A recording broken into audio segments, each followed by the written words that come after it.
Coucou tout le monde, aujourd'hui je viens partager avec vous une recette de sablé revisité. Pour cela, on aura besoin de 125 g de beurre ou margarine. On rajoutera une petite cuillère à café, une pincée de sel, un quart d'un verre de sucre glace et je vais battre tout ça avec le batteur. Sans oublier un tiers aussi d'un verre d'huile. Je travaille tout ça avec le batteur.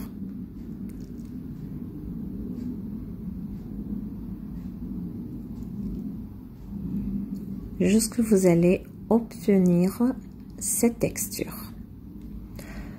À ce moment-là, je viens ajouter un œuf entier et une demi-cuillère à café de levure chimique.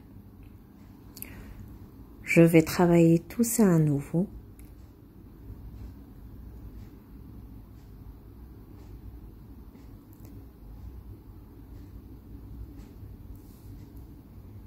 Et là, je vais commencer à ajouter la farine. Je vais mettre mon premier verre.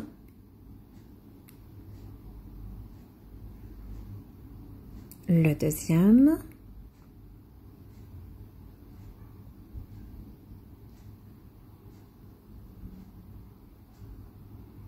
et le troisième,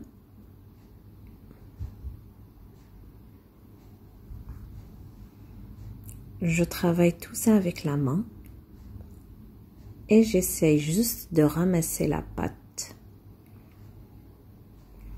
et voilà le résultat.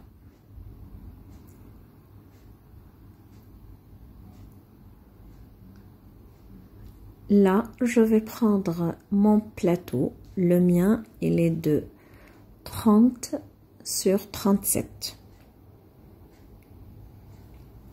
Je vais étaler ma pâte sur un papier cuisson et puis je vais la déposer directement à l'intérieur. Je vais la mettre de côté et je prends la confiture. Vous pouvez utiliser la confiture que vous souhaitez. Moi, j'ai préféré celle de fraise. Et je commence à étaler la confiture sur ma pâte. Je vais la mettre de côté et je passe à la deuxième étape. Je vais prendre encore 120 g de beurre et zeste d'un citron. Je vais ajouter un tiers d'un verre de sucre glace et 4 œufs.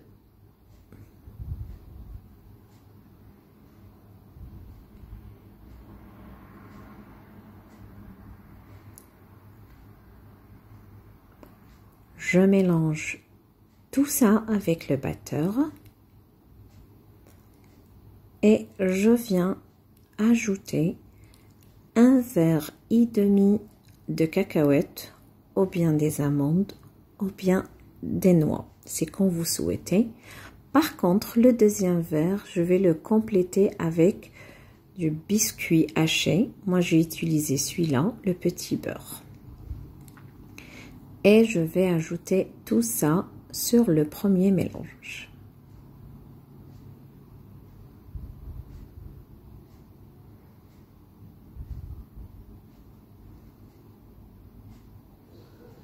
Je mélange à nouveau.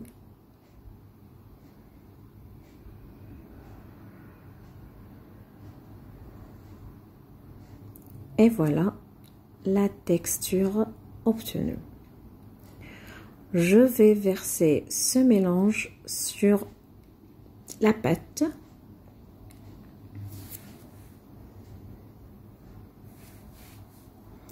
Et j'essaye d'étaler tout ça avec la spatule.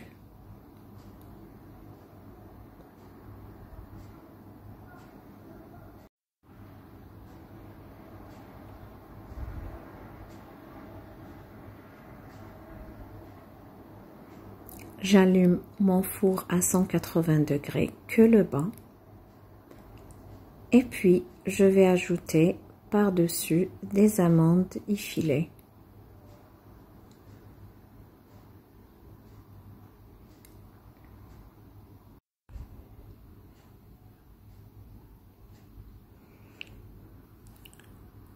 Je vais enfourner ça pendant 25 à 30 minutes.